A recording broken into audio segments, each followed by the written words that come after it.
about myself. First of all, I thank you for being here. I've spent the last 5 years trying to get people to understand the power of their voice and trying to get them to understand that there is a place for them and there is a role for them in government. And you are doing that. Just by being here today, it makes a big difference. I want to tell you a little bit about myself. I was born and raised in a small town called Vandenberg. It was a town you couldn't think about doing something wrong without someone already calling and telling your mom. It was 2,500 people and 2 stoplights. But you learned responsibility early, and you understood what it meant to be accountable. And I'm the daughter of immigrant parents that came here because they loved the opportunities in this country. And they started a business in the living room of our home. And 30 years later, it was a multi-million-dollar company. What I can tell you was, it was never easy. It was always, they had good times and they had bad times, and I watched them go through it. I started doing the books for them when I was 13.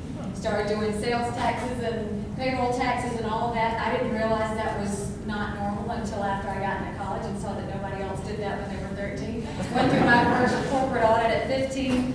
And the reason now I look back that my parents did that was because they didn't want me to know what limitations were. They didn't want me to know limitations of being female. They didn't want me to know limitations of being Indian. They didn't want me to know the limitations of age. What they said is, whatever you do, be great at it. And make sure that people know that you were there. I went on and went to Clemson, graduated with a degree in accounting, went on, became a corporate accountant, worked for a company in 5 subsidiaries as an accounting supervisor, and then came back home. I married my husband, who I met my very first weekend at Clemson. He is in the military, and I'm incredibly proud of him.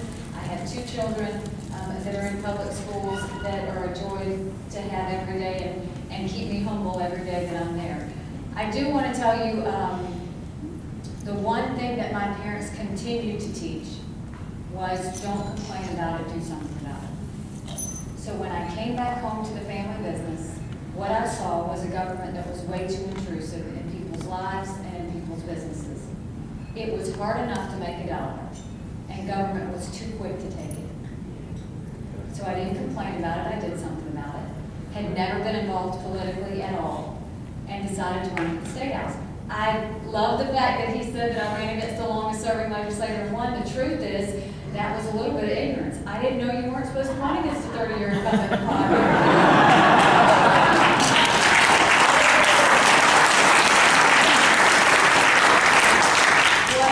I didn't like what I saw, and I was going to do something about it. My mom said, don't complain about it, do something about it, so I did. It was an incredibly hard-fought race, but what I love is that the people of that district gave me a chance, and I've spent the last 5 years trying to prove to them that they made a good decision.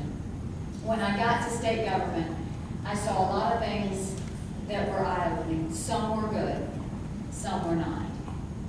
What I did realize is that we have a problem with people understanding what the role of government is. Government was intended to secure the rights and freedoms of people. That's it. It was never intended to be all things to all people. And we are now seeing that we're getting further and further away from that. When I got to the State House, as I went through the motions and 4 years into it, what I did start to notice was there was a problem in South Carolina. Legislators were voting more and more anonymously off the record.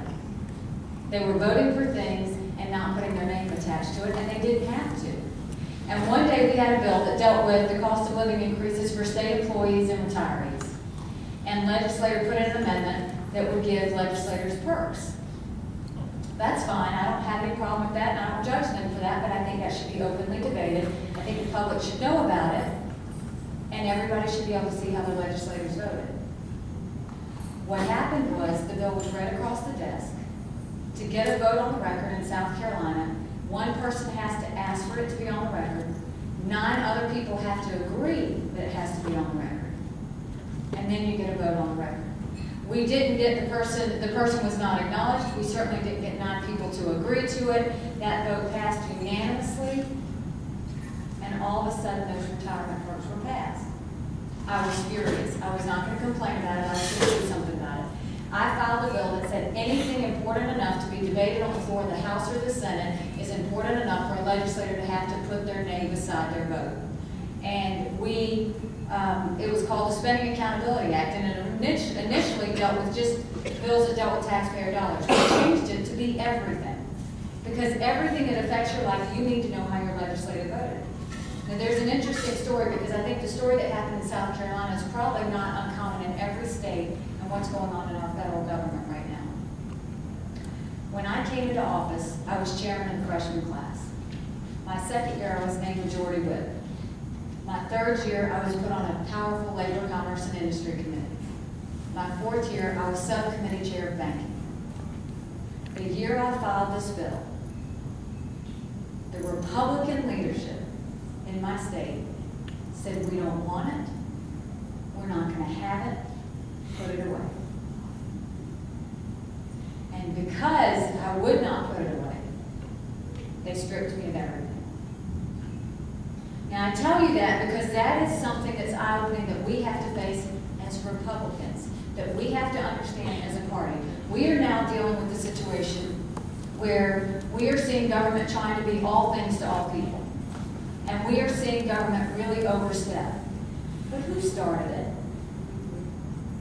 Really, who started it? This happened under the Republicans' watch. The initial bailout, our Republicans did that. They passed a bill that they didn't know what it said out of the fact that they had no value for a dollar and just thought that they could make this go away. And getting back to the story on the votes on the record, I continued to fight it. Governor Sanford was incredibly supportive in the way that he saw that I was fighting it. He saw that I was being punished for it. We now have an unprecedented number of votes on the record in both the House and Senate because they passed rules demanding it, the public demanded it, and now we are better for it. And it passed subcommittee, and this next year it will be permanent law, and all votes will be required on the record in the state of South Carolina.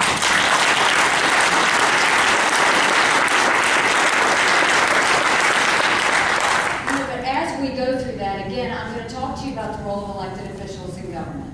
Because what that says is that when we have leadership, our own Republican leadership, telling us to step down on things that we know are right, if I couldn't get the people of South Carolina votes on the record, I didn't need to be there. And I was embarrassed by the things that I was watching pass across the desk that they didn't want you to know about. And we've got to turn around and now start holding elected officials accountable. It is no longer about looking good in the picture and holding a baby well. This is about making sure that they are representing you the way that you're supposed to. I went and told the people of South Carolina, did you know of all the bills passed last year in the House, only 8% were on the record? Did you know of all the bills passed in the Senate, only 1% was on the record? So if you didn't know how your House member voted 92% of the time, and you didn't know how your senator voted 99% of the time, how did you know who to vote for when you went to the polls? You didn't. This is a wake-up call for every state in the country. This is a wake-up call for our federal government. We have got to hold elected officials accountable. I'm very aware of who I work for, and it's not anybody in that state house. But every elected official needs to understand that. What were the reasons they didn't want me to push the bill? It's going to hurt us in re-election.